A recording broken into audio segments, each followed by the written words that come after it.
સાંઈ બાબાનું વ્રત. શિરડીના સંત સાંઈ બાબા શ્રદ્ધા અને સુબેરીના પ્રેરક ગણાય છે. કોઈ પણ સાધક 7 થી લઈ 52 ગુરુવાર ઉપવાસ કરી સાંઈ બાબાના દર્શન કરવાની બાધા રાખે છે. ગુરુવારના દિવસે સાંઈ બાબાના દર્શનનો મહિમા કંઈક અનેરો હોય છે. સાધક બાબાના દર્શન કરી પોતાને કૃતજ્ઞ માને છે. ગુરુવારના દિવસે દર્શન કરી તેમને નૈવેદ્યમાં પ્રસાદ ધરાવી મનમાં કોઈ કાર્ય માટે સંકલ્પપૂર્વક બાધા રાખવી. બાબાને પ્રસાદમાં શ્રીફળ, પેંડા કે સાકર ધરાવવામાં આવે છે. કેટલાક લોકો નૈવેદ્યમાં ખીચડી, કઢી, ભાજી, દહીં કે છાશ થાળમાં ધરાવે છે અને સાથે ગરીબ ગુરબાને પણ યથાશક્તિ ભોજન આપે છે. સાંઈ બાબાની બાધા રાખવાથી કોઈ પણ ગ્રહનું નડતર દૂર થાય છે, આવકમાં વધારો થાય છે, વ્યાધિ દૂર થાય છે, કોર્ટ કચેરીના લફરામાંથી મુક્તિ મળે છે. વિદ્યાર્થીઓ અભ્યાસમાં પ્રગતિ થાય છે અને ચૂંટણીમાં ઊભા રહેલા ઉમેદવારને સર્વતોમુખી વિજય સાંપડે છે. જલારામ બાપાનું વ્રત. શ્રી જલારામ બાપાની જન્મ જયંતિ કારતક સુદ સાતમે આવે છે. તે દિવસે તેમનું વ્રત શરૂ કરાય છે. આ દિવસે સાધક ભાઈ બહેનો સૂર્યોદય પહેલા સ્નાનથી પરવરી સ્વચ્છ કપડાં પહેરી જલારામ બાપાની તસવીરને પૂજા સ્થાને મૂકી તેને કંકુ ચોખાથી વિભૂષિત કરવી.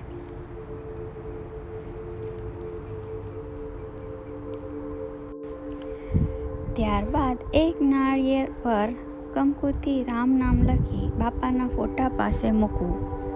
ઘીનો દીવો પ્રગટાવવો, અગરબત્તી કરવી. ત્યાર પછી રામ નામથી 11 માળા કરવી. શ્રીફળને પુષ્પનો હાર પહેરાવો. સીતારામ જલારામના જાપ જપવા. દર શનિવારે શ્રીફળ આગળ તેલનો દીવો કરવો. દર ગુરુવારે ફળ ધરાવી તેનો પ્રસાદ બાળકોને વહેંચવો. દર ગુરુવારે બની શકે તો 5 અપંગોને જમાડવા. જલારામ બાપા આગળ 5 ગુરુવાર કરવાની માનતા લેવી. તે દિવસે બાપાની સેવામાં ફળ ફૂટના નૈવેદ્ય ધરાવવા. એકટાણું કરનાર સાધકે આ જ ફળ પ્રસાદ તરીકે લેવા. જો નકોડો ઉપવાસ હોય તો માત્ર દૂધ પીવું. દર ગુરુવારે ફળ ઉપરાંત પાસેર, સાકર કે પેંડા બાપાની તસવીર આગળ ધરાવવા. ઉપવાસ કરનારે બની શકે તો બાપાને ધરાવેલી પ્રસાદીથી જ સંતોષ માનવો. 5 ગુરુવારની માનતા અવશ્ય ફળે છે. બાપાની આગળ મૂકેલું નાળિયેર બીજા વર્ષે તે જ પ્રમાણે વિધિપૂર્વક પૂજા કરી નાળિયેરનો બદલો કરવો.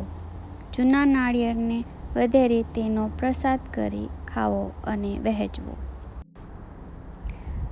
સંતાન વિહોણી માતાઓ, દેવાદર બનેલા લોકો સાંસારિક કલેશ નિવારવા માટે જે ભાઈ બહેનો આ વ્રત કરે છે તેણે પોતાને મનગમતી એક ચીજનો ત્યાગ કરવો અથવા કોઈ ફળ ન ખાવું એવો મનથી જ નિર્ણય કરવો.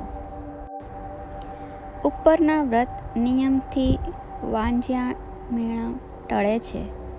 કુંવારી કન્યાઓને ઇચ્છિત વર મળે છે. વેપાર ધંધા કરનારે બરકત મળે છે. અભ્યાસ કરતા વિદ્યાર્થીઓને પરીક્ષામાં સફળતા મળે છે. બની શકે તો માનતા ફળે તો વીરપુર જલારામ બાપાના મંદિરે અવશ્ય જવું. જય જલારામ.